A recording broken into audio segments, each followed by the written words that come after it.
Bienvenue sur ce webinar. Bonjour, je crois que ça vient de se démarrer. Bonjour, est-ce que vous m'entendez bien? Est-ce que vous nous voyez?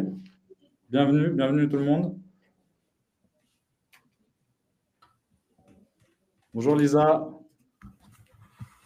bonjour Amaury, bonjour Éléonore. Super, super. Bonjour Baptiste, bonjour tout le monde. Donc, on attend Henri de APR, il va se connecter. On se laisse encore 5 minutes. On attend pas mal de monde aujourd'hui. On a vu que cette problématique de la visibilité pour les agences d'architecture et architecture d'intérieur avait pas mal interpellé. Plein d'architectes, plein d'agences partout dans le monde. On attend encore quelques minutes, histoire que les personnes puissent se connecter. Et puis, on va commencer cette présentation, si ça vous va. Entre-temps, je vous ai dit qu'il y avait plein d'agences partout dans le monde. Effectivement, il y a des agences canadiennes, marocaines, françaises, luxembourgeoises, aussi suisses. N'hésitez pas à me dire, peut-être, je serais curieux de savoir d'où vous venez exactement, la ville, le pays, la région. Ce serait cool de savoir. La Réunion, super, trop bien. J'espère que la Réunion, là, il doit être tôt. Il est quelle heure à la Réunion, là, actuellement? 16 heures. Ah, tout l'inverse. Lyon, super. Bienvenue Camille, bienvenue Eleonore.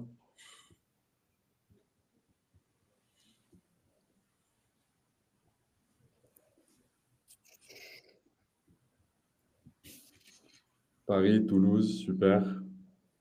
Trop bien.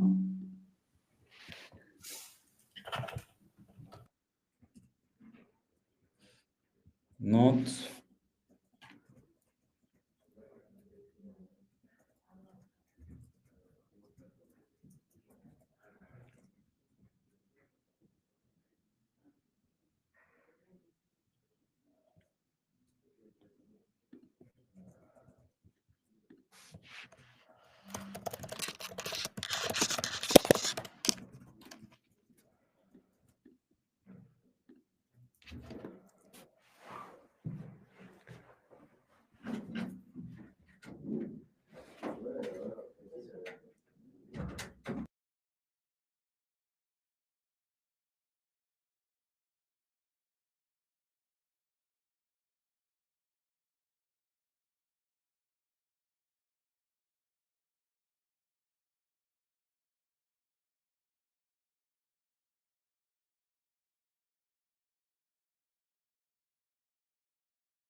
On a encore quelques personnes.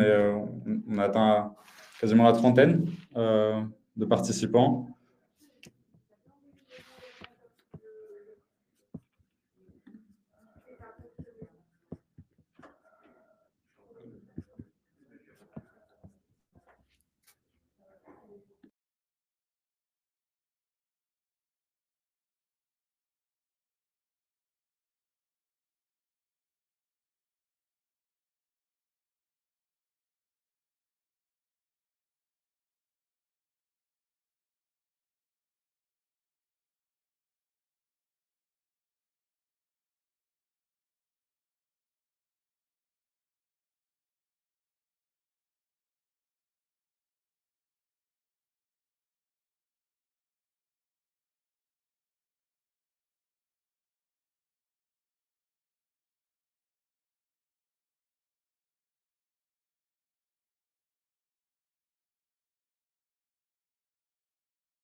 Bonjour Jasmery, j'espère que je le prononce bien. Félix Serrano. On a les aléas du direct. On essaye que APR, notre troisième cohorte, puisse se connecter. Ça devrait pas tarder. Désolé pour ce léger retard. En ce temps, on est une petite trentaine. On fait, pendant qu'on est là, sur LinkedIn, on fait aussi une retranscription live du webinar. C'est une première. C'est la première fois enfin, j'ai jamais vu ça sur LinkedIn, où on essaye de tenter quelque chose de nouveau. Du coup, dans l'événement sur LinkedIn, il y a une retranscription live. C'est Cara qui s'en occupe, qui va retransmettre tout ce qui se dit, tout ce que va dire Mathis, tout ce que je vais dire pour Outil, et tout ce que David Henry va dire pour APR. Si jamais vous souhaitez repartager l'événement et pouvoir suivre la retranscription, suivre tout ce qui se dit, vous aurez la trace écrite également que vous pourrez partager.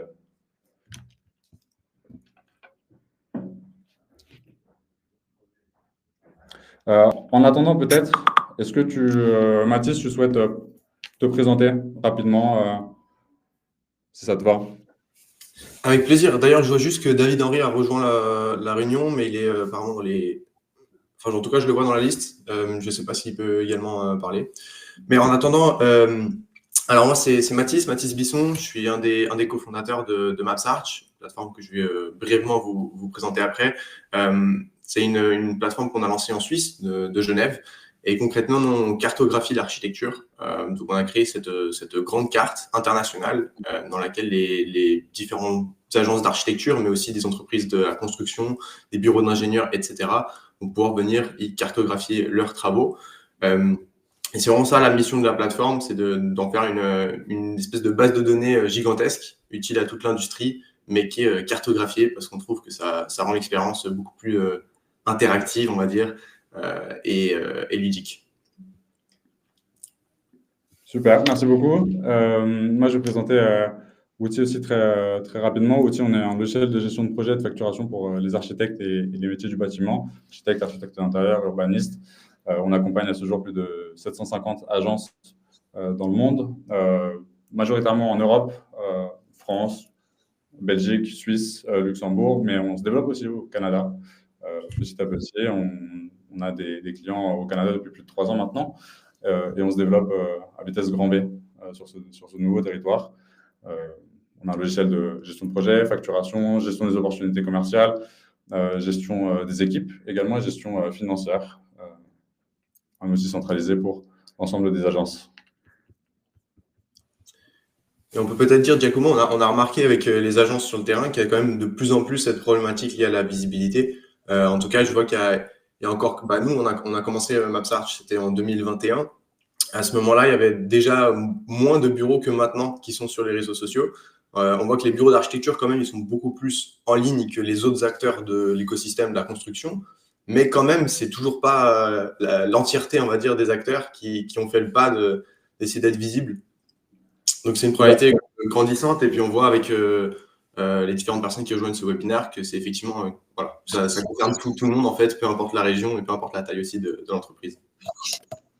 Exactement. Moi, pour avoir discuté avec les agences, il y a, en fait, je pense qu'il y a vraiment deux typologies d'agences. La première typologie d'agence, ça va vraiment être l'agence nouvelle, incarnée par un collaborateur d'une certaine manière assez jeune, très technophile, qui a tout de suite pris en main certains outils et qui essaye de les connecter, etc., mais qui n'a peut-être pas développé une recette magique en interne. À côté de ça, il y a effectivement les agences qui sont plus anciennes, qui ont plus d'expérience, qui ont une certaine façon de travailler et qui, du coup, pour certains sujets, la visibilité, eux, ils ont déjà plus d'expérience, parfois 30, 40 années d'expérience. Et du coup, la visibilité, ils l'ont créée au fur et à mesure. C'est vraiment deux choses différentes. Maintenant, effectivement, il y a certains sujets sur lesquels ces deux typologies d'agences peuvent se rejoindre. Il n'y a pas de bonne ou de mauvaise manière de gérer son agence, mais je pense qu'il y a énormément de choses qu'on peut apporter MapsArch, Outils, APR, dans l'industrie et sur le métier de manière générale. Je pense aussi qu'il y a encore quelques années, il y a très peu d'agences qui avaient en interne directement des gens qui s'occupent de la communication et de la visibilité de leur agence. C'est Ça se faisait parfois dans des très grosses structures qui dédiaient un budget à ça, mais sinon, faut savoir que la moyenne d'un bureau d'architecture, je ne sais pas si vous avez une idée de la taille moyenne d'un bureau, dans le monde, on est à peu près à 3,5 employés dans la moyenne mondiale. Donc, c'est vraiment des petites structures qui, du coup, généralement, n'ont pas… Alors là, effectivement, il y a pas mal de plus grosses structures dans la liste, mais ça peut être des structures qui n'ont pas la possibilité d'avoir aussi toute cette compétence-là, on va dire, en interne. Et ça, c'est quelque chose qui est en train de changer, justement, avec beaucoup plus d'agences qui commencent à communiquer, même si c'est pas un job à temps plein, mais en fait, même l'architecte fondateur ou l'architecte fondatrice qui essaie de se montrer un peu sur les réseaux sociaux aussi. Tu as tout à fait raison. D'ailleurs, pour les participants, n'hésitez pas à nous dire peut-être, là, vous nous avez donné votre localisation, mais surtout, n'hésitez pas à nous dire si vous utilisez déjà comment vous faites votre visibilité, si vous utilisez des logiciels en interne. Je pense que ce serait intéressant aussi de savoir quand chacun peut prospecte, puisqu'il y a toute une partie aussi de prospection on l'abordera, qui est en lien avec la visibilité. Comment est-ce que vous faites pour créer votre propre communauté, communiquer. Je pense que ça peut être intéressant et puis ce sera sûrement des choses qu'on va aborder au fur et à mesure de ce webinaire. On attend toujours APR, on a quelques petits soucis techniques. Désolé de ce léger retard. Mais effectivement, c'est une bonne question que tu poses, c'est comment est-ce que vous communiquez aujourd'hui, mais il y a aussi la question de savoir qu'est-ce que vous cherchez à avoir avec votre communication. Moi, je vois de plus en plus d'agences, c'est pas forcément la recherche de mandats qui les intéresse. Enfin, évidemment, ça intéresse toutes les agences, mais je veux dire, c'est pas ça qu'ils essayent de faire en communiquant, parce qu'ils ont déjà d'autres canaux ou alors des réseaux un réseau de clients qui est déjà assez proche. Mais ça peut être aussi de se dire, je vais chercher à recruter sur la plateforme. Je vais chercher à essayer de gagner en visibilité pour pouvoir attirer des talents. Ça, c'est quelque chose qui est aussi grandissant. Exactement. Je vois qu'il nous a rejoint. Hein. C'est ça. David Henry, bienvenue. Désolé déjà pour les participants pour ce léger retard de dizaine de minutes. Bienvenue, enfin. Bonjour, désolé. Petit problème de dernière minute, mais tout va bien. Exactement. Bienvenue à toi. Écoute, avec Mathis, on s'est légèrement présenté. Si tu veux te présenter, après, on présentera effectivement plus APR en détail et ton intervention chez APR. En quelques mots, qu'est-ce que tu fais et qui tu es? Bien sûr. Alors, je m'appelle David Henry. Je travaille dans l'agence APR, Alexandra Public Relations, qui est une agence de relations presse et de communication digitale internationale. Je suis responsable du pôle digital de cette agence et on m'a invité à ce webinaire afin qu'on discute un peu et qu'on réponde à cette problématique vis-à-vis des architectes et architectes d'intérieur, comment augmenter leur visibilité. Super. Écoute, c'est parfait. Moi, je vais vous présenter rapidement la trame du webinaire que vous avez sûrement déjà vu. On va passer directement à David Henry qui va présenter APR et l'expertise d'APR en architecture d'intérieur concernant la visibilité, notamment un sujet très important pour les firmes. Je disais tout à l'heure qu'on a des firmes canadiennes, des firmes françaises, des firmes suisses, luxembourgeoises. Donc, ce n'est pas seulement une problématique centrée sur une région du monde ou sur une pratique, c'est vraiment global. L'écosystème, l'industrie a besoin de visibilité et a besoin de pouvoir se démarquer les unes des autres. En troisième partie, il y aura une présentation des outils pratiques, les ressources, MapsArch, outils également, et puis une partie questions-réponses pour répondre à toutes vos questions si vous en avez posées à David, Henry, Mathis et moi. Au niveau des intervenants, APR, comme le disait David Henry, expert en communication digitale et relations publiques à l'international. L'objectif, c'est de pouvoir activer les bons leviers de manière immédiate pour faire rayonner votre agence durablement. C'est pour cela qu'ils présentent leur expertise. MapsArch, comme le disait Mathis, un outil très simple pour pouvoir cartographier vos interventions, les projets de manière très simple et de pouvoir ensuite être cette plateforme, qui va permettre de créer des communautés aussi pour les agences autour des projets que vous faites. Et Outils, notre solution de gestion de projet et de facturation pour les architectes, qui vous permettent de gagner en visibilité en interne cette fois-ci. David Henry, Génial. Alors, donc je le disais, moi je travaille dans l'agence APR, qui est une agence de relations presse et de communication digitale. On a une antenne, il y a 25 ans d'expérience dans ce métier. On a une antenne basée à Paris et à Londres. Et nos clients sont vraiment sur quasiment tous les continents, Amérique, Europe, Asie. Et notre spécialité, on va dire, c'est qu'on est spécialisé dans les clients de type haut de gamme. Donc, quand je dis haut de gamme, ça va être donc de l'architecture d'intérieur, mais ça va aussi être de la restauration, de l'hôtellerie de luxe, et beaucoup de secteurs et beaucoup de secteurs similaires.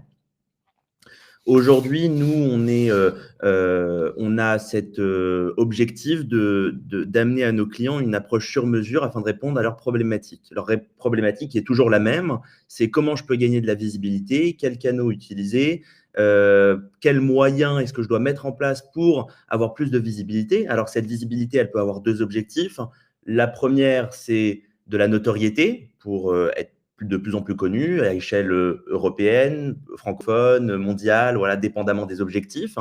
Mais c'est aussi peut-être d'augmenter sa capacité à obtenir des prospects en dehors de son réseau initial. Donc voilà un peu pour la présentation de l'agence. L'idée, c'est, Mathis et Giacomo viennent juste de vous en parler. La problématique de ce webinaire, c'est comment gagner de la visibilité en tant qu'architecte et architecte d'intérieur. Je vous ai préparé quelques slides qui va expliquer en fait un cas théorique mais pratique de qu'est-ce qu'il faut faire pour augmenter de la visibilité. Chaque point que je vais aborder, c'est un point qui fonctionne dans un certain axe.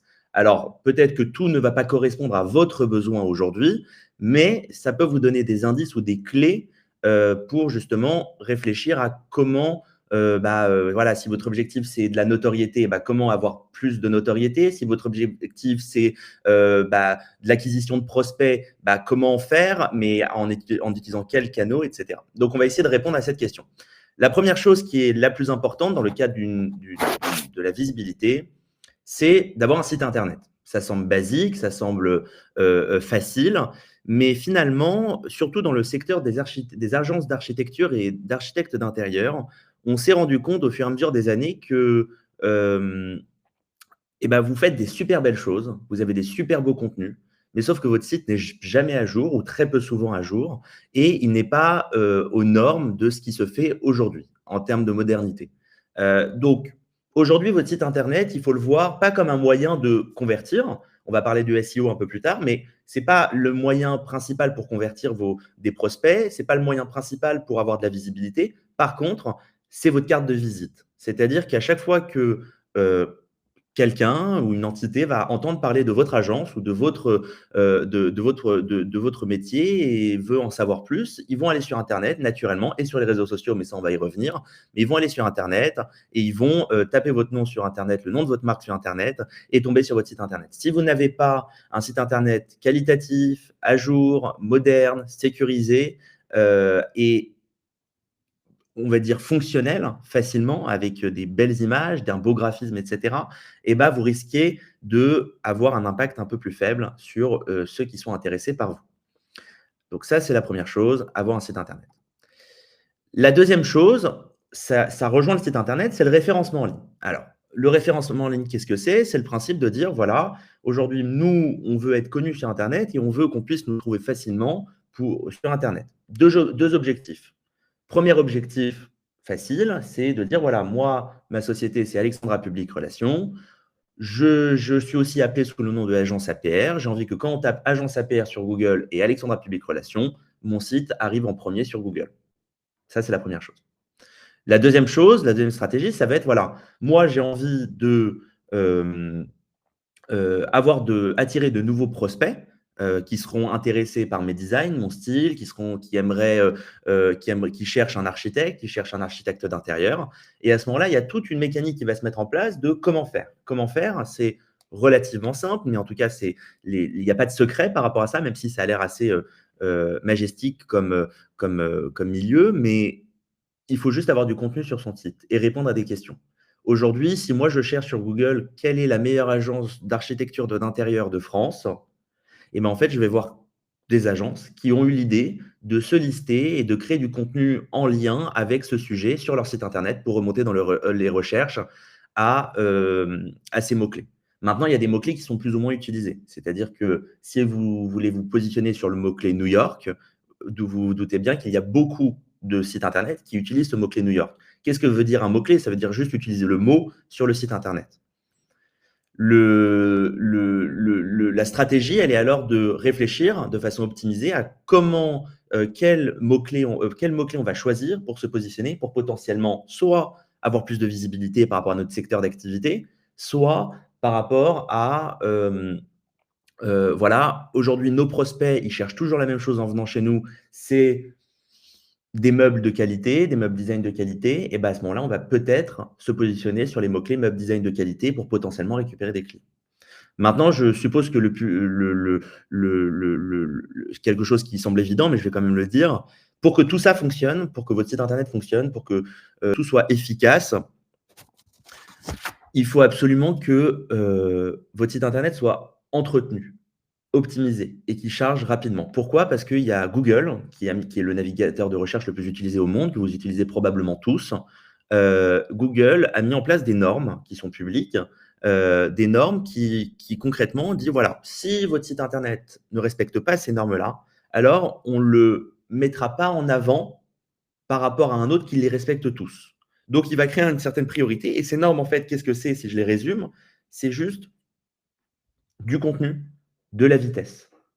Google, la seule chose qu'il demande, c'est que votre site Internet charge en un instant, très rapidement.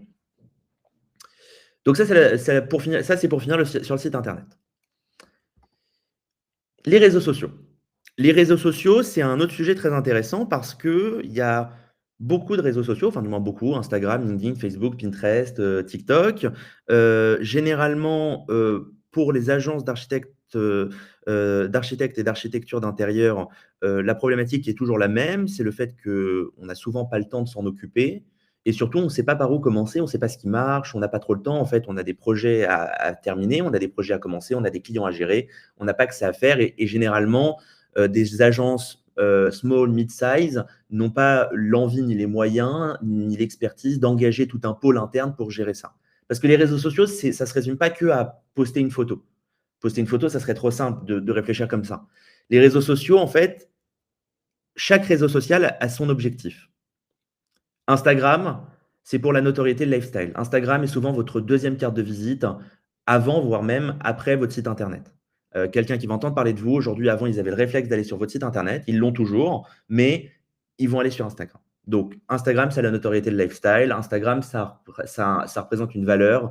Une agence d'architectes qui a 1 million d'abonnés sur Instagram a un certain poids par rapport à une qui a 0 abonnés sur Instagram. C'est comme ça et c'est très important d'être présent. LinkedIn, ça va être sur tout votre réseau professionnel. Si vous fonctionnez plus en B2B, ça, je pense que tout le monde le sait ici, mais si vous fonctionnez le plus en B2B, c'est LinkedIn sur lequel il faut travailler. Facebook, aujourd'hui, Facebook a beaucoup changé au fur et à mesure des années. La communauté qui va sur Facebook aujourd'hui a beaucoup vieilli. Donc, Facebook est au même niveau qu'Instagram, à la différence que ça dépend de votre objectif. Si votre objectif, c'est de viser des personnes qui ont entre 60 ou 50-60, il y a des statistiques fiables, je crois, il me semble qu'aujourd'hui c'est 55-90, Facebook c'est génial. Si c'est plus jeune, c'est surtout Instagram. Et si c'est encore plus jeune, c'est TikTok, mais on va y revenir après. Et Pinterest, c'est très intéressant, Pinterest, parce qu'en fait, ça nous permet, on a eu des super résultats pour des cabinets d'architecture d'intérieur. Parce que Pinterest, aujourd'hui, la population, surtout en Amérique d'ailleurs, quand ils veulent déménager, emménager, refaire leur appartement, et voilà, un des réflexes qui se passe, c'est qu'ils vont aller sur Pinterest avoir de l'inspiration. Pinterest est un navigateur qui vous propose du contenu par rapport à vos centres d'intérêt et vos inspirations. Si par exemple, je cherche sur Pinterest une décoration d'appartement plutôt dark, moderne et luxe, Pinterest va me remonter toutes les photos qui correspondent à dark, lifestyle, luxe, etc. Voilà, des mots-clés similaires, Et là où c'est très intéressant, c'est le fait qu'on a eu des très bons résultats par rapport à des agences qui souhaitaient, dans le cadre d'une stratégie d'acquisition de prospects, des agences qui ont commencé à populer leur contenu sur Pinterest et ce contenu-là leur a rapporté des clients. Donc ça, c'est une très bonne stratégie là-dessus. TikTok, je ne l'ai pas mis sur cette présentation, mais je veux juste en faire un bref commentaire. TikTok, aujourd'hui, d'après nos expérimentations, TikTok nous a montré que c'est un réseau social génial pour du e-commerce. C'est-à-dire qu'aujourd'hui, si vous souhaitez vendre des produits, alors évidemment, tout dépend de la cible, tout le temps, tout dépend de la cible, tout dépend de votre budget, tout dépend de beaucoup de choses. Si aujourd'hui, vous souhaitez vendre des produits, pas des produits haut de gamme, très chers, mais mid-gamme, raisonnables en termes de prix par rapport à une personne moyenne, avec une source de revenus moyen, TikTok, c'est génial comme moyen de commercialiser ces produits.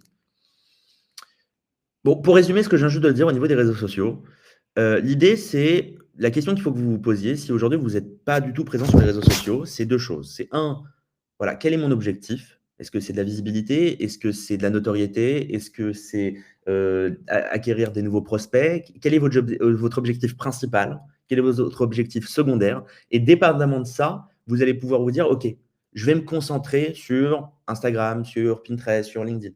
Mais évidemment que le mieux, c'est de tout faire. Sauf que tout faire ne veut pas forcément dire que c'est efficace. Parce que si vous ne mettez pas les mêmes moyens sur un réseau social que sur tous, vous ne serez pas présente partout, mais vos résultats seront beaucoup moins élevés parce que vous vous concentrerez beaucoup moins sur vos réseaux sociaux. Les seuls réseaux sociaux que vous pouvez, qui fonctionnent ensemble et qui sont faits exprès parce que ça appartient à Meta et qu'ils ont été fusionnés pour plein de raisons, c'est Instagram et Facebook. Donc, quel est votre objectif? Finalement, j'aimerais juste rajouter quelque chose par rapport aux réseaux sociaux. Depuis l'arrivée de l'intelligence artificielle et des images générées par intelligence artificielle, les réseaux sociaux se sont enflammés. Tout le monde a commencé à poster des images et du contenu généré par intelligence artificielle.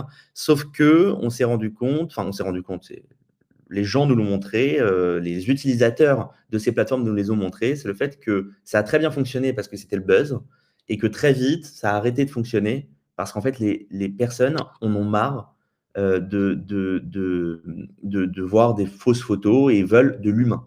Et surtout, aujourd'hui, vous êtes des architectes d'intérieur, vous avez quelque chose qui s'appelle le savoir-faire. Et il n'y a rien qui fonctionne mieux sur les réseaux sociaux que de montrer son savoir-faire.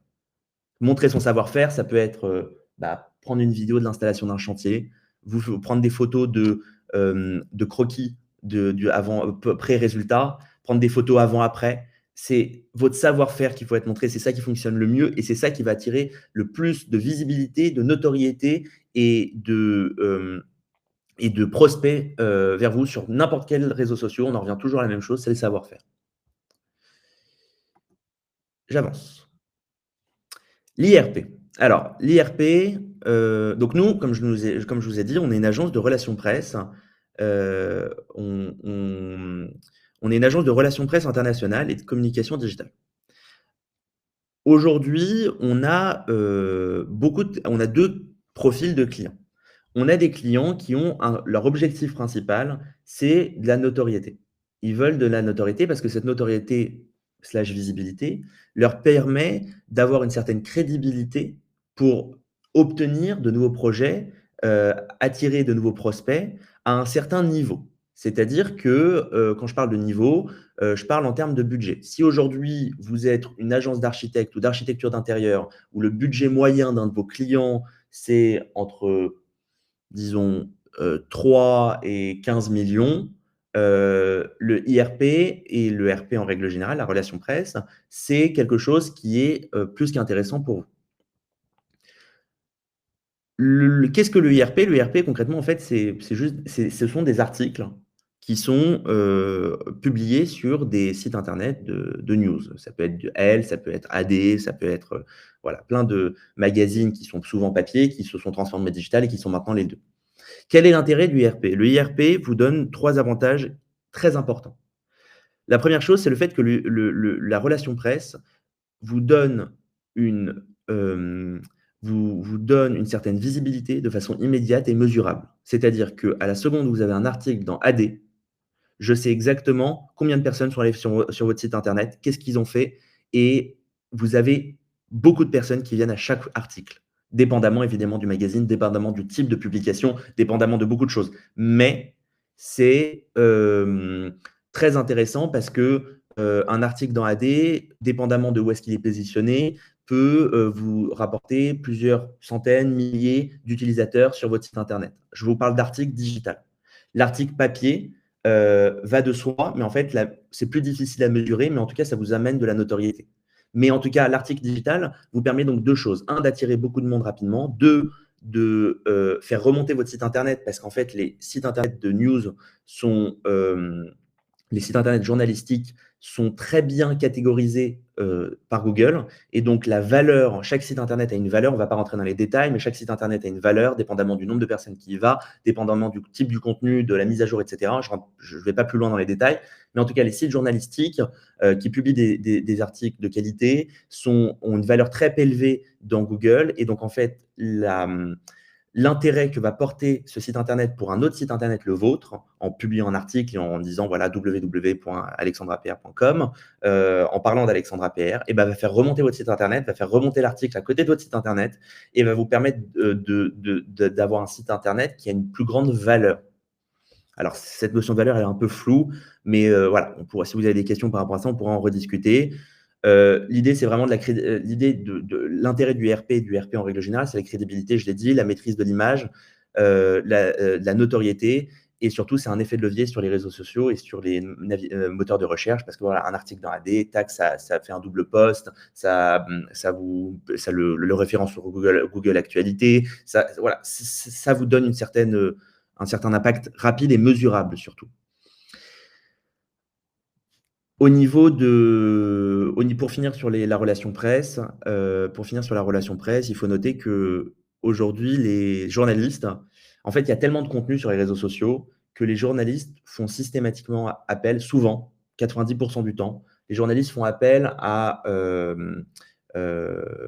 des agences de relations presse comme APR en l'occurrence, qui sont spécialisées par rapport à la spécialité du journaliste. Un journaliste qui travaille pour AD, qui est spécialisé dans la partie résidence haut de gamme, et va souvent, nous, on va aller contacter cette personne pour lui dire voilà, on a tel client, il a fait tel projet récemment, regardez les photos, elles sont magnifiques, etc. On va faire un communiqué de presse, on va l'envoyer à nos contacts. Et en réalité, nous, notre métier d'un point de vue relation presse, c'est d'être une base de données de contacts, un entremetteur en réalité, sauf qu'un entremetteur qui va travailler pour vous et qui va mettre en valeur votre contenu, qui va créer et rédiger votre histoire et le proposer aux différents journalistes, proposer, voire vendre en réalité, parce qu'en réalité, on va le mettre en avant, on va se battre pour vous pour que vous ayez les meilleurs résultats le plus rapidement possible.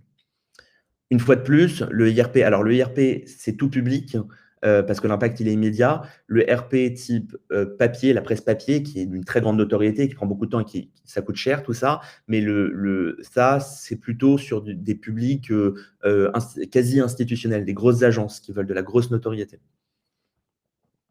Je continue.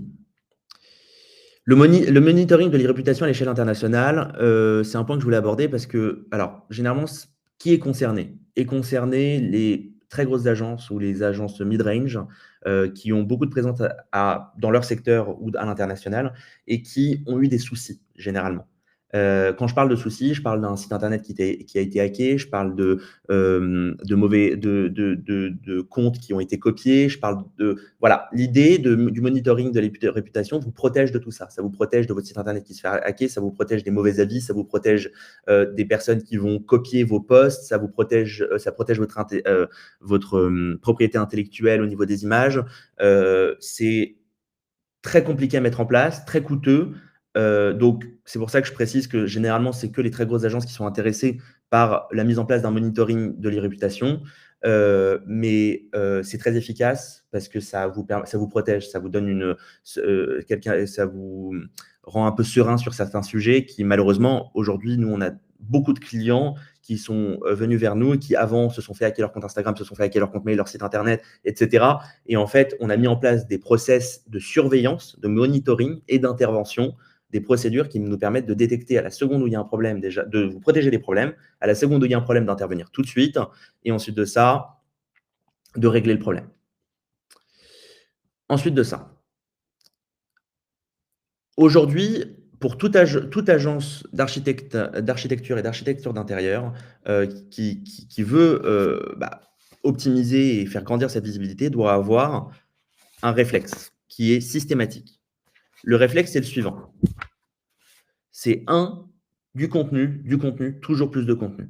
Pensez toujours au contenu. Demandez au client si on est d'accord de prendre en photo sa résidence. Demandez prendre des photos de l'immeuble que vous construisez, prendre des photos de ce que vous faites, prendre des vidéos, montrer votre savoir-faire. Toujours du contenu. Mais attention, ce contenu doit être qualitatif parce que aujourd'hui, l'image doit faire rêver. Ça ne doit pas être fait, ça ne doit pas être flou, ça doit être bien fait. Si vous allouez le budget d'un photographe pour chaque projet que vous faites, vous aurez un retour sur investissement quoi qu'il arrive parce que votre image va grandir.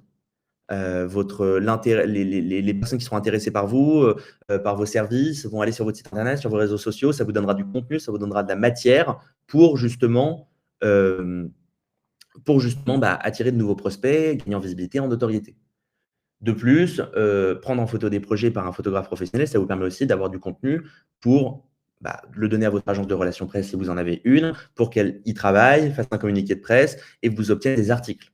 Et donc, voilà, on y revient. Donc, le contenu, du contenu. Le minimum qu'il faut, c'est des photos. Au mieux, pour les réseaux sociaux, dépendamment des réseaux sociaux évidemment, mais même pour tous, en réalité, c'est du contenu vidéo. Contenu vidéo, c'est quoi? C'est un time-lapse de votre chantier, c'est un time-lapse de vous qui êtes en train de travailler avec votre équipe et en train de dessiner des plans, c'est des vidéos de savoir-faire, c'est-à-dire que si vous travaillez en collaboration avec un artisan d'art, avec un peintre haut de gamme, avec différents corps de métier, n'hésitez pas à prendre en vidéo vos interactions ou prendre en vidéo leur travail ou en photo leur travail, tout ça le monter, le publier. C'est très important, du contenu. Le reste, tout ce qui va être description, mots, c'est la partie facile. La partie difficile, c'est le contenu. Donc, pour répondre à la problématique, dans un milieu idéal, avec un budget illimité, du temps illimité, pour augmenter sa visibilité en 2025 en tant qu'architecte et qu'architecte d'intérieur, il vous faut idéalement un site internet moderne, bien fait référencé et pensé pour la conversion, une stratégie de contenu régulière et optimisée. Donc, à chaque projet, on prend des photos, on les poste, on les monte, on fait des reels, on fait des vidéos, on fait des TikTok, on fait plein de choses. Une présence adaptée sur les bons réseaux sociaux. Ça ne sert à rien de perdre du temps sur des réseaux sociaux où ça ne vous servira pas, ou du moins, ça sera plus compliqué. Aujourd'hui, on est tous d'accord pour dire que 80% du business d'une agence d'architecture d'intérieur et d'architecte, c'est le bouche à oreille, en règle générale. La question, c'est que le bouche à oreille donc, va faire que ça va souvent être reposé sur une personne. Le fait de développer tous ces leviers en place, ça va permettre d'alléger cette personne en termes de responsabilité pour le maintien du business et en fait, d'avoir une autre source de prospects. Une amplification vers les IRP, la presse digitale, une maîtrise de les réputations, même à l'échelle internationale, comme j'ai dit, ça c'est entre parenthèses, et des automatismes de valorisation de post-projet. Donc ça, c'est le contenu, toujours la même chose. Finalement, voilà, donc j'ai fait un peu le tour sur ma partie de la présentation. On a abordé beaucoup de choses, beaucoup de sujets qui sont plutôt techniques et que j'ai essayé de simplifier au maximum, même si certains sont très faciles à comprendre. Nous, aujourd'hui, à l'agence APR, on accompagne nos clients sur une stratégie 360 par rapport pour les permettre d'accéder à leurs objectifs avec la plus grande efficacité possible. C'est-à-dire que souvent, ce qui nous arrive, c'est qu'on a des clients qui viennent vers nous et qui nous demandent, voilà, moi aujourd'hui, mon objectif l'année prochaine, c'est d'avoir plus de notoriété, d'avoir plus de clients, d'avoir plus de visibilité, d'avoir plus de crédibilité. Et donc, dépendamment de ce qu'ils nous disent, nous, on va mettre en place une stratégie globale, dépendamment en respectant leur budget, mais pour les accompagner et faire en sorte qu'on on puisse développer leur business tel qu'ils le veulent et les accompagner dans ce milieu. On a aussi beaucoup de contacts dans le milieu de l'architecture d'intérieur, de l'architecture à échelle internationale. Comme je vous ai dit, on est présent sur tous les continents quasiment. Et donc aujourd'hui, par rapport à cette problématique, ce qu'on peut vous proposer, c'est un audit et des recommandations sur mesure par rapport à votre besoin. La création et la mise en place d'une stratégie de communication digitale, création et mise en place, ou juste création, que vous pourrez mettre en place et gérer sur place, du community management, du SEO, de la création de sites, de la création de contenu, du conseil, du suivi, gestion et optimisation de contenu. On est présent dans beaucoup d'événements de design dans le monde pour justement mettre en avant nos clients. Mais surtout, ce qu'on va pouvoir vous dire, c'est qu'on va pouvoir être votre point de référence par rapport aux autres clients que l'on a et vous dire, voilà, aujourd'hui, vous avez cette stratégie-là. Nous, on a 5 clients qui en ont une autre et elle fonctionne. Donc, peut-être qu'on devrait essayer celle-là. Et en fait, on apprend de vous, on apprend de nous et on apprend de nos clients. C'est tout pour moi. Si vous avez besoin de plus de renseignements, vous pouvez aller sur notre site internet alexandrapr.com. Vous avez un QR code que vous pouvez flasher qui va réapparaître à la fin. Et je vais laisser la parole à Mathis qui va nous présenter MapSearch. Ouais, super. Merci beaucoup, David-Henri, pour toute la valeur que tu as apportée. Nous, chez MapSearch, je voulais vous parler de plutôt 3 problèmes ou freins cette fois-ci qui empêchent les agences d'être visibles en ligne, même si leur travail est remarquable. Je vais me concentrer sur 3 choses qu'on a identifiées. Donc, la différence de rythme entre les réseaux sociaux et l'architecture. Ensuite, le piège d'avoir plusieurs supports. Ensuite, la difficulté à communiquer collectivement. Et voilà, je vais vous montrer tout ça et comment nous, on s'attaque à ces freins avec une approche simple et que je dirais complémentaire à ce que vous a partagé David-Henri. Mais avant d'y revenir, je voulais juste vous présenter rapidement ce qu'on fait avec MapSearch. Donc, MapSearch, c'est la carte vivante de l'architecture.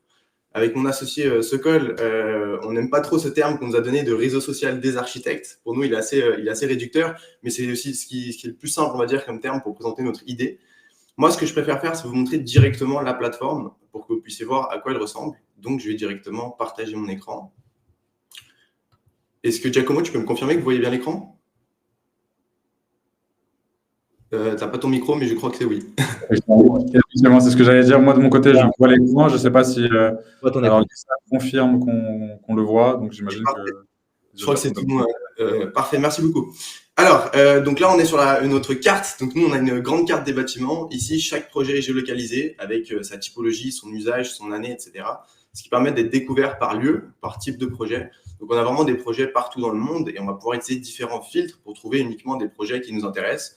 Si je reviens ici dans la région de Barcelone, parce qu'on a pas mal de projets, vous savez, Barcelone a été nommée la capitale de l'architecture.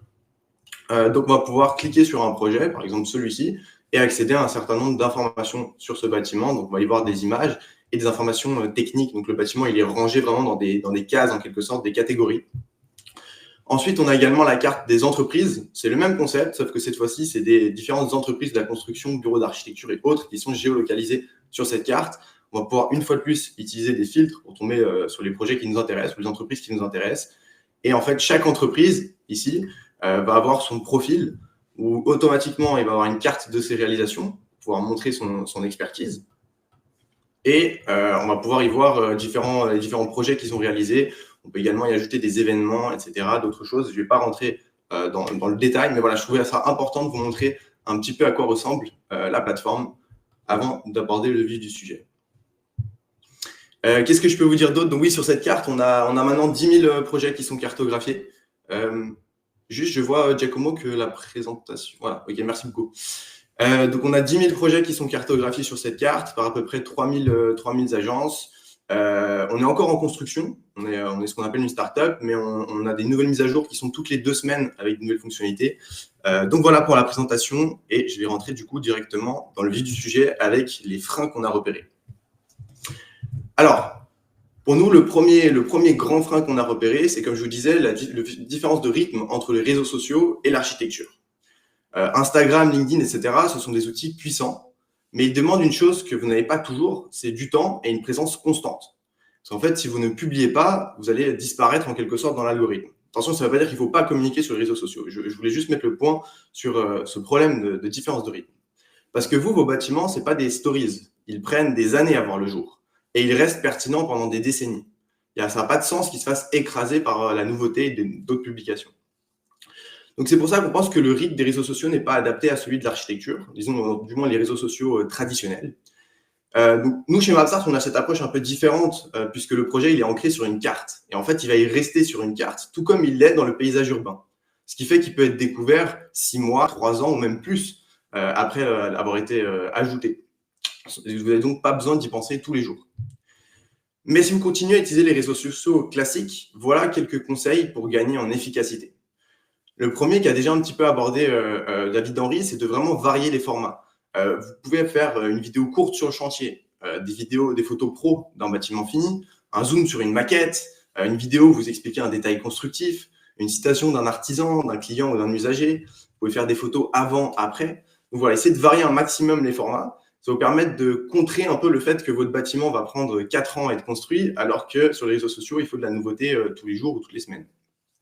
L'autre chose, ça va être d'espacer les publications et de ne pas hésiter à publier plusieurs fois un même projet si vous êtes capable d'enrichir avec un nouveau regard ou une nouvelle information.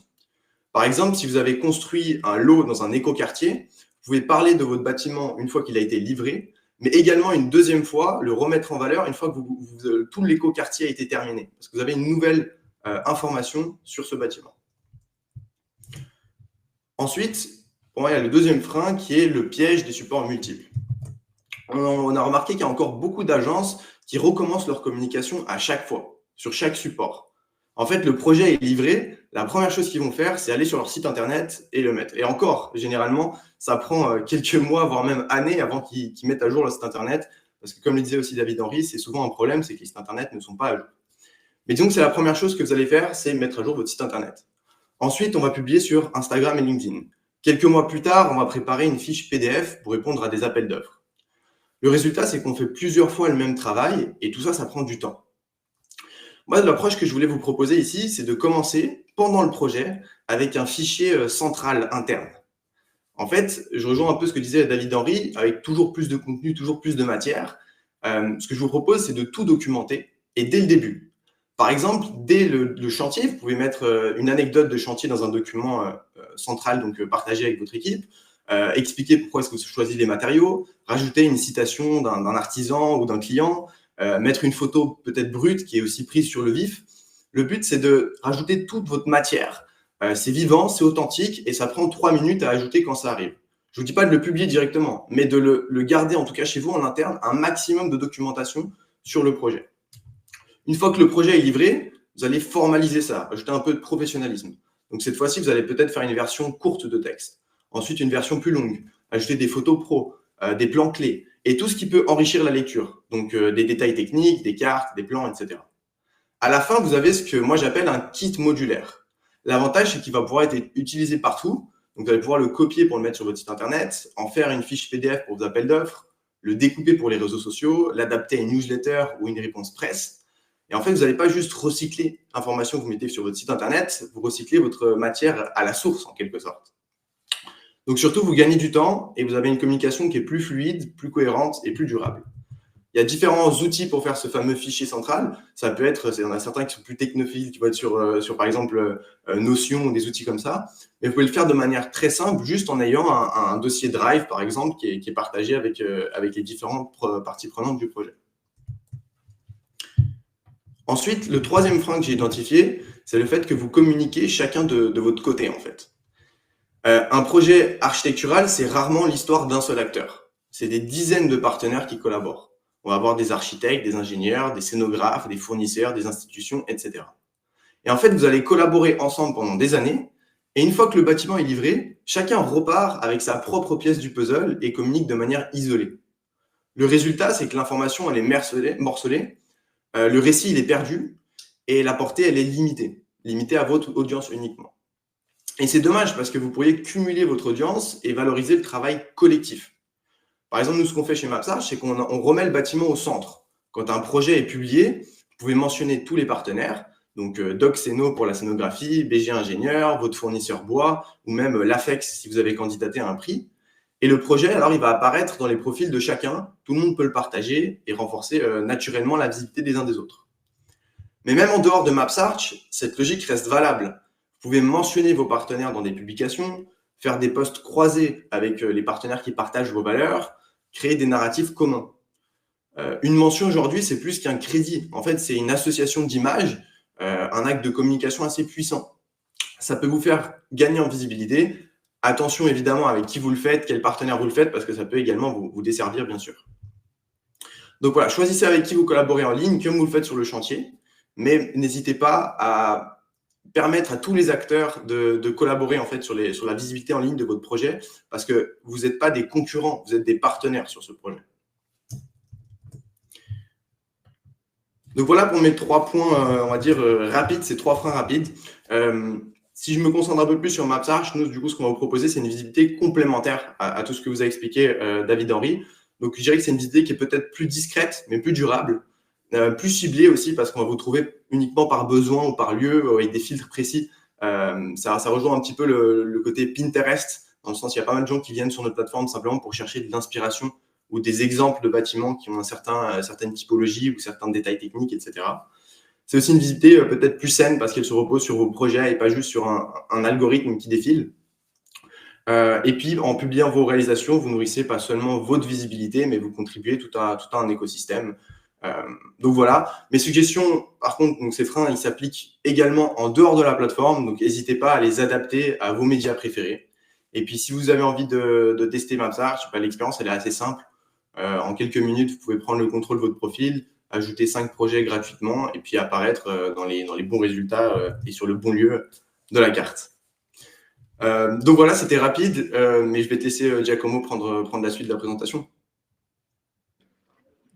Yes, merci beaucoup Mathis, hyper clair. Et puis ça va vraiment dans la continuité de ce que disait David Henry tout à l'heure et des recommandations de David Henry.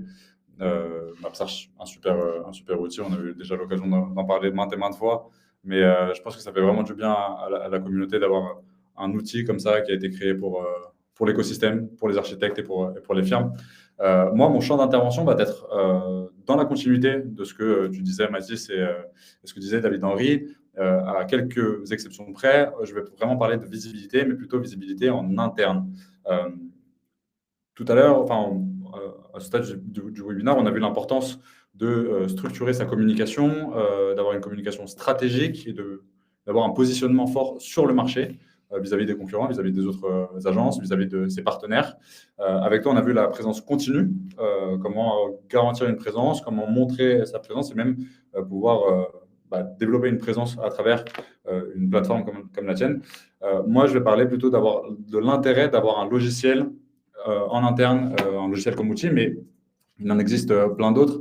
L'intérêt d'avoir un logiciel comme outil, c'est vraiment de compléter cette chaîne de valeur. C'est de pouvoir aider les agences à se structurer en interne pour pouvoir être plus fort lorsqu'on va aller communiquer, lorsqu'on va aller utiliser les ressources qu'on a en interne pour les communiquer, effectivement, pour aller chercher des partenaires, pour aller se développer, que ce soit autant en notoriété que commercialement.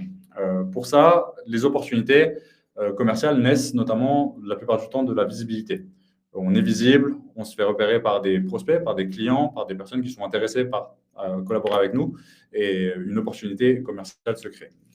Il y a notamment dans les différents échanges que j'ai eus avec des architectes d'intérieur, des associés, même juste des chefs de projet, la notion d'opportunité commerciale dans l'écosystème est très floue et parfois on ne sait pas vraiment à quoi ça fait référence. Alors une opportunité commerciale, c'est vraiment un projet qui n'est pas encore signé, mais qui est en phase de signature, qui est en phase de négociation, qui est dans un processus commercial qui vous est propre. Pour avoir accompagné plus de 750 agences à se déployer avec Outils, et même pour avoir créé tout l'onglet et tout l'aspect opportunité commerciale avec les agences qu'on accompagne, et on a vraiment vu qu'il y a cette notion-là d'opportunité commerciale qui est très peu utilisée et au final, elle est hyper importante. Elle est hyper importante parce qu'une opportunité, avant qu'elle ne devienne vraiment projet, avant qu'on arrive à la signature, il faut que l'opportunité soit planifiée, il faut qu'elle soit budgétisée et surtout, il faut que on puisse affecter des ressources. Donc pour ça, il faut qu'elle soit réfléchie et il faut qu'on affecte aussi des coûts prévisionnels. Autant des coûts prévisionnels en prévision du projet pour pouvoir anticiper certaines dépenses, des flux de trésorerie, pour pouvoir anticiper certains coûts ou même juste la gestion de projet de manière générale puisqu'il y a une forte notion de budget en architecture et dans la construction. Il faut surtout qu'elle soit travaillée et qu'on intègre vraiment tous les coûts. J'ai un exemple pour ça. Pour avoir discuté avec des agences, la plupart du temps, notamment dans les appels d'offres publics, ils ont tendance à ne pas calculer le temps de travail fourni lors de la préparation d'un appel d'offres. Alors, dit comme ça, effectivement, c'est pas vraiment intéressant, puisque nous, ce qui nous intéresse, c'est de gagner ou pas l'appel d'offres, mais surtout de le gagner. Le fait de ne pas calculer le temps passé à la préparation d'un appel d'offres, en fait, on cache une dépense, un coût interne à la préparation de cet appel d'offres. Et en fait, à l'échelle d'une agence de 3, 5, 10 personnes, et même à l'échelle d'une agence qui cherche à se développer, ce sont des coûts qui ne peuvent pas être mis de côté. On ne peut pas ne pas les regarder, puisque ce sont des coûts qui vont, forcément, on parle de budget, on va parler d'affectation des ressources, et le fait de ne pas calculer ce genre de coûts, ça peut induire en erreur, notamment sur une perspective de développement commercial. Est-ce que les marges réalisées à la fin, en calculant vraiment tous les coûts, sont plus importantes sur des marchés, des appels d'offres publics, sur des appels d'offres privés, sur des chantiers de réaménagement? Ce sont des questions qu'on connaît normalement en tant qu'associé, mais qu'on a de manière précise avec un logiciel de gestion interne. Donc, structurer son activité pour croître avec visibilité, pour pouvoir justement travailler les opportunités qui viennent avec la visibilité grâce à Mapsarch, notamment des agences comme APR, mais surtout pour pouvoir les travailler en tant que gestion de projet, en tant que projet derrière, et savoir se positionner aussi sur le marché grâce à des statistiques qu'on a en interne. Ensuite, la deuxième chose, ça va vraiment être mieux comprendre son positionnement pour mieux communiquer. Ça revient un peu à ce que je viens de dire, mais en tant qu'associé, et vous allez pouvoir peut-être me le dire dans le chat, en tant qu'associé ou architecte, vous savez globalement quels sont les projets qui ont été les plus complexes, ou qui sont les plus complexes s'ils sont en cours. Quels sont les projets les plus longs? Quels sont les projets les plus difficiles, les plus rentables? Ce sont des questions que vous savez, ce sont des réponses que vous avez, et ce sont des choses que vous connaissez puisque vous gérez au quotidien votre agence. Maintenant, il faut comprendre que la donnée interne extraite à la fin, le jus d'un logiciel de gestion de projet et d'un logiciel de gestion interne, ça va vraiment être la donnée qu'on va pouvoir utiliser. Ce sont plus que la donnée des chiffres et des statistiques qui, à longueur de journée, ça peut faire mal à la tête. C'est vraiment des arguments, des preuves qu'on va pouvoir ressortir auprès de nos partenaires, auprès de nos collaborateurs, auprès des investisseurs, auprès des associés, si jamais il y en a besoin. Mais surtout dans les appels d'offres, c'est ce que tu disais tout à l'heure, pour pouvoir extraire de la donnée de Mapsarch, pour les mettre dans les appels d'offres. Sur outil, ça va vraiment être la même chose. Et avec un logiciel comme outil, les données sont consolidées. On va pouvoir remettre les données, faire matcher les données, mettre les données dans les bonnes cases pour pouvoir avoir en un rapide coup d'œil, en un aperçu, les données les plus importantes à extraire et surtout gagner du temps et gagner de l'efficacité lors de l'extraction. Par exemple, sur Outil, on a plus d'une 60aine de rapports qui sont disponibles à l'édition. Donc, ça va être autant des rapports d'équipe que des rapports de projet. Les rapports d'équipe, ça va être des rapports de gestion des temps, des rapports de congés, des rapports de budget aussi, des dépenses qui ont été faites par les collaborateurs, mais également dans l'agence, des rapports de facturation, des rapports de marge, des calculs de rentabilité. Tous ces rapports-là sont éditables, sont personnalisables et surtout sont envoyables directement au client. Nous, on a compris que la gestion des tâches, et je vais y venir après, mais les tâches comme justement éditer un rapport et pouvoir l'envoyer, c'est des tâches qui sont les plus pénibles. Donc, on essaye de couper à chaque fois et de raccourcir ces délais-là administratifs pour aller plus loin pour pouvoir directement envoyer les rapports aux clients. Pardon, je me suis un peu perdu pour envoyer directement les rapports aux clients et gagner du temps surtout. Puisqu'en fait, c'est le troisième point.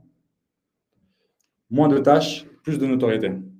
Ça va être vraiment le troisième point d'avoir un logiciel de gestion comme outil en interne.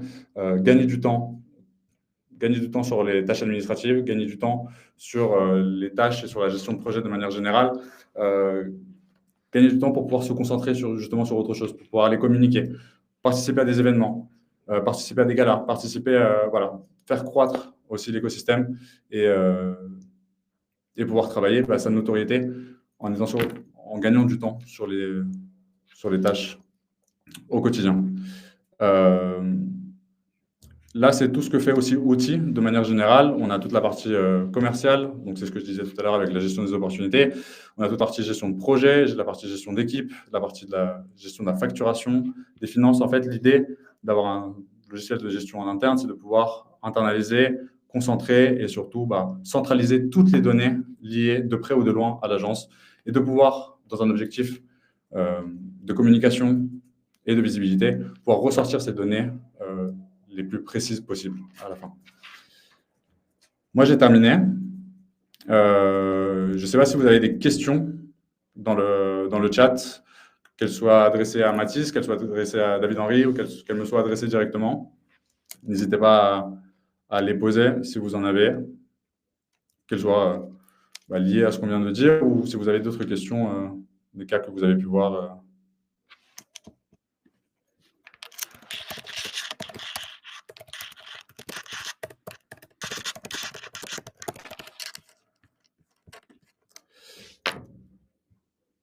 Non, je ne crois pas qu'on ait de questions pour l'instant. En tout cas, ici, il y a nos 3 adresses mail. Vous avez également des QR codes que vous pouvez scanner directement pour pouvoir avoir accès à de la documentation supplémentaire, notamment pour découvrir directement APR, pour découvrir MapSearch, pour découvrir Outil.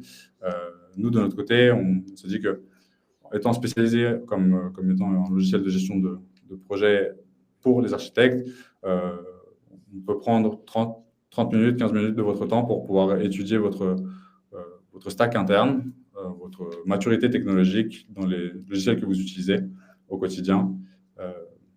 N'hésitez surtout pas à nous écrire si vous avez des questions. Et puis, nous, on va vous faire suivre ce webinaire.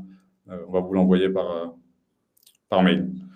Mathis, David-Henri, est-ce que vous avez un dernier mot à ajouter ? Écoute, pas vraiment de mon côté, peut-être juste ce que j'aime bien moi avec Outil, c'est que je pense que de manière générale, ce que j'ai en tête, moi, c'est qu'on ne peut que améliorer ce qu'on mesure.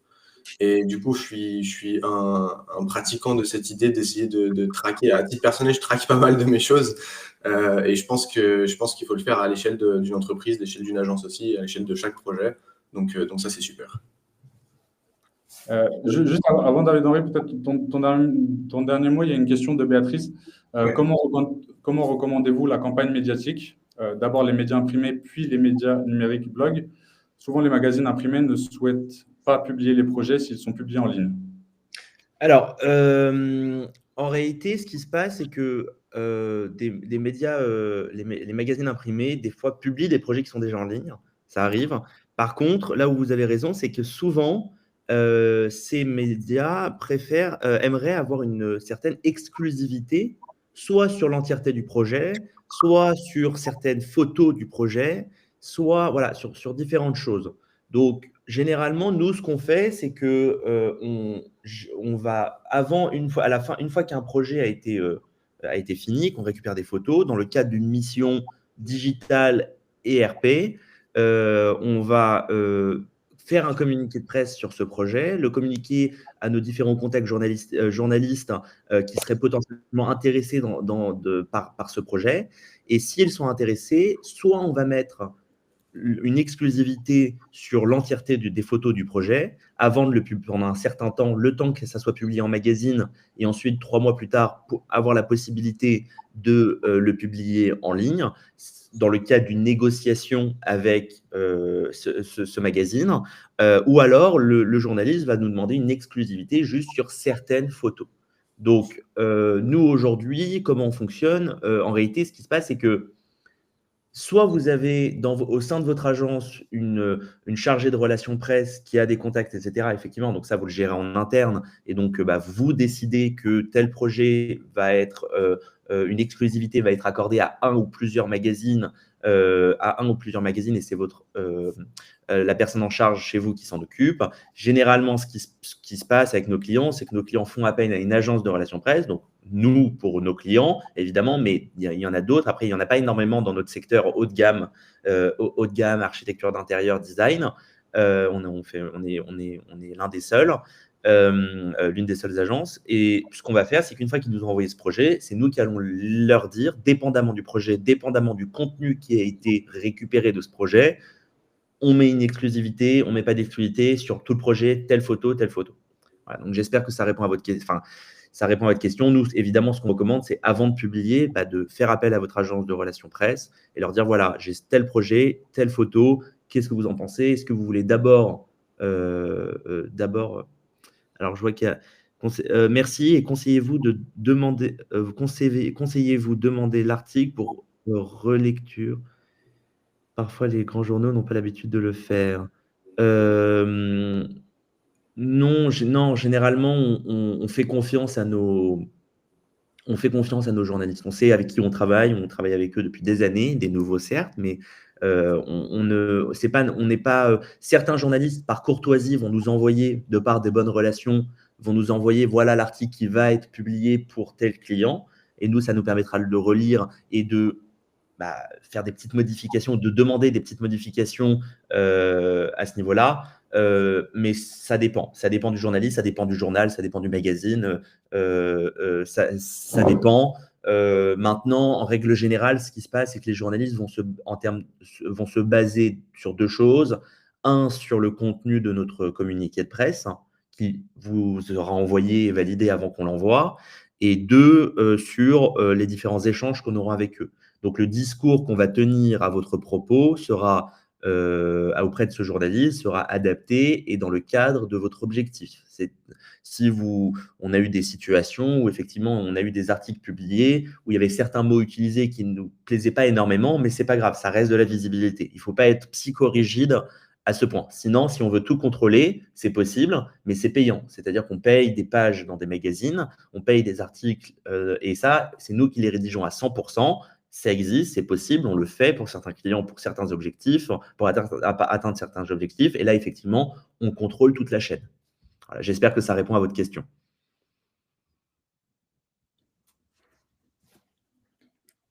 Génial.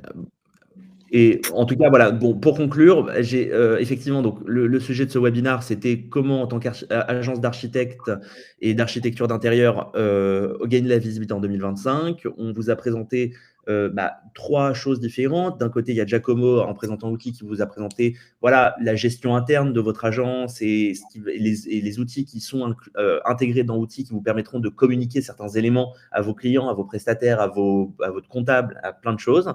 Donc ça si vous effectivement vous sentez que vous avez ce besoin, n'hésitez pas de vous rapprocher de Giacomo. Pour MapSearch, effectivement, c'est un outil qui est très intéressant, qui répond à une problématique qui est simple parce qu'en fait, MapSearch se résume à être en fait un catalogue de vos projets et le catalogue qui de façon publique. Et surtout, ça vous permet d'attirer potentiellement de nouveaux prospects qui vont chercher de l'inspiration sur MapSearch et hop, par hasard, tomber sur votre projet, vous regardez les autres projets que vous avez faits, être intéressé, vous contacter. Et finalement, nous, on intervient en fait sur l'aspect global de la chose, c'est-à-dire que nous, vous arrivez vers nous avec une problématique et on va essayer d'y répondre par tous les moyens parce qu'on a une équipe donc, basée à Paris et à Londres qui est dans certains autres pays, mais on a une équipe qui a suffisamment de compétences pour pouvoir vous constituer et mettre en œuvre une stratégie de communication digitale complète qui répond à votre objectif. Si vous êtes intéressé et que vous souhaitez discuter de votre problématique avec nous, il n'y a aucun souci, vous avez notre adresse mail info@alexandraper.com et vous pouvez nous envoyer un mail afin qu'on organise un rendez-vous à ce sujet. Et c'est pareil, je pense, pour Outils et MapSearch qui seront à même de vous aider, vous accompagner par rapport à votre besoin. Tout à fait. Écoutez, merci beaucoup. Merci beaucoup, David-Henri, pour ton expertise. Merci Mathis. Merci à vous tous et toutes qui avez participé lors de ce webinaire. En tout cas, ça a été vraiment un plaisir d'échanger avec vous et de partager votre expertise. Merci et à bientôt, en tout cas. Ouais, merci beaucoup. J'espère que ça va vous. À bientôt. Ciao.